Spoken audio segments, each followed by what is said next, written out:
Welcome into the show, a playoff edition of Delmarva Sports Insider. I'm joined by a local legend, Trayvon Miles, Brandon Bossert. Drew Williams is standing by not too far away, and I, of course, am Ryan Eldridge. That's right. Welcome into Delmarva Sports Insider, the only live and local show giving you all, and I mean all, this week, fellas, sports you need to know here on the shore. That's right, and we have playoffs to talk about in both Maryland and Delaware for the first time this season. Yes, so let's get right into it. I want to see what we got cooking tonight. Yeah, we're gonna start up north in Cecil County, a 2.5-hour drive for Parkside, taking on Elkton. Yeah, a tall task for Parkside. We know they play the best team in the region, Elkton, who's won every game this year by at least 17 points. They're a juggernaut. So here we go. Could the Rams pull off the big upset? Well, guys, it looked good early on. Things going great for Parkside and Elk's safety. Parkside taking advantage. Davion White outruns the defense. Touchdown for the Rams. They lead 9-0. A few Elks drives later, a 3-and-out, so a punt. Punt team is on. Travis Waters back to receive. He's going to get it, go down the sideline, 73 yards. Parkside leading 16-13 after the first quarter. Upset alert. All right. Elks trying to get some momentum in the second. Pitch goes to Tayshawn Waters. He reaches it over the goal line to give Elkton their first lead of the game, 20-16. Time winding down in the half. Elks looking for more. Nolan Null drops back and finds a wide open Mike Voss. He tips it to himself and secures it for the touchdown. Elkton roars back to take a 34-16 halftime lead. Second half, Rams looking to get back in this one. Handoff goes to the big man, Elijah Bivens, and he powers his way through for the touchdown to cut the lead to just 11.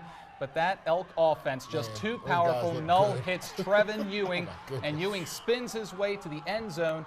The Elks poured on in the second half, knocked Parkside out of the playoffs with a big 55-25 win.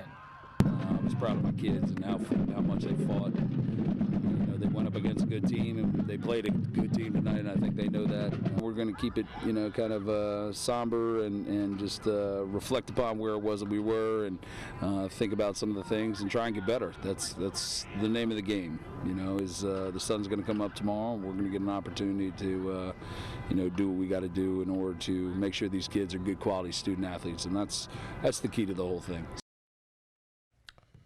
Wow. Parkside had a great season, and they just ran into a buzzsaw tonight. I mean, really, that's the first time they had been challenged, I would say, since they played North Carolina Week 1. So it's been a long time. I mean, you look at the highlights. Obviously, none of us were at the game, but Elkton looked like the better team. I think some of us were surprised to see that early lead. Parkside led 9-0, went up 16 to, I think, 7, and then 16-13. But eventually, over time, it looks like Elkton kind of just warmed down. Crazy how good Elkton is, considering the fact that they gave up a safety, they gave up a punt return touchdown early on. They were down 9 points, and they win by 30. That's incredible.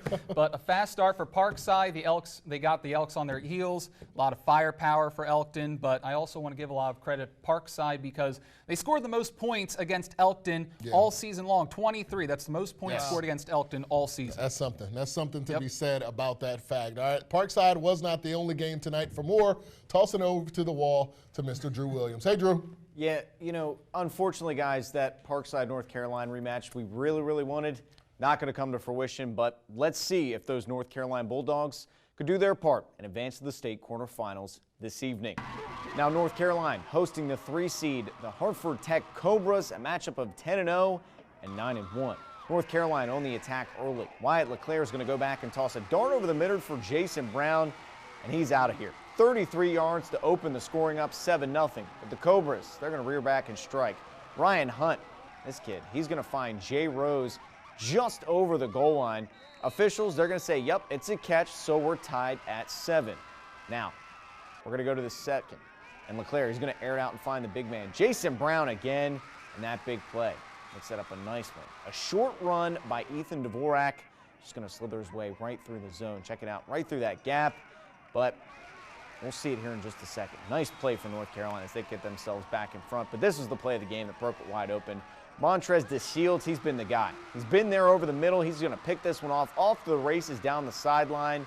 About a 70-yard return to put North Carolina up 14 going into halftime.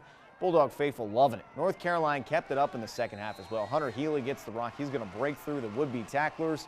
North Carolina, they knock off the Cobras 42-21, so they're off to the 2A state quarterfinals. And then down in Cambridge with the Vikings in the second round action in the 1A, taking on the Falston Cougars. And what a first quarter for Vikings QB John Henry. After a Cougars interception, the Vikings take advantage. Henry going to connect with Malik Ennals from 8 yards out to start the scoring. And then Henry sticking with the play fake and airing this one out deep to Logan Middleton. Look how wide open this kid is. 46-yard bomb. And of course, Henry's not even done at this point. Winding down in the first quarter, Vikings marching down the field again. Henry's going to drop a dime into the hands of Middleton. 3 touchdowns in the first quarter for Henry. Oh, and that touchdown also ties the single-season receiving touchdown record for Middleton. Time winding down in the second quarter and the ground game getting involved. Malik Ennals with the counter to the right side. He's in for the score.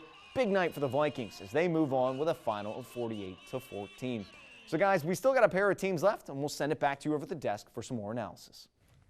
Yeah, and then there were 2, Drew. So I just to throw a little rhyme in there. We got 2 teams remaining. We got Cambridge, South Dorchester, and we've got North Carolina. We expected North Carolina to be here. Cambridge, maybe? Yeah. I'm not sure. How do you feel about this finish? You know, Cambridge is the leader in the 1A East. Yeah. Year in and year out, right. they take control of that 1A East. Has a little bit to do with their schedule, but they manage it really well. So I wouldn't say we didn't expect them to be here. Really kind of expected Parkside to be still playing, but like we said, they ran into a buzzsaw. Got to give both teams credit. North Carolina is running into a monster next week in Elkton. They definitely are, but they were very impressive tonight, both on the ground and through the air. Wyatt LeClaire, he's the real deal, along with Jason Brown out there on the outside. So they did a very good job controlling the line of scrimmage tonight. So if anyone's going to knock off Elkton here in the region, it's going to be North Carolina. And I also want to mention John Henry is an absolute stud, isn't he not? He is. He is. He stands in the pocket very tall, and he did his thing tonight. And we usually think of Cambridge as a running team with Khalid Beasley, Malik Ennals. That young man came and did his thing tonight. That definitely. Absolutely. All right, well, that's going to do it for the A block, Maryland. When we come back, first round of the playoffs in the state of Delaware, 302. We're coming at you when we come back. I'm Brendan Riley. I'm the head football coach at Parkside High School, and you're watching Delmarva Sports Insider.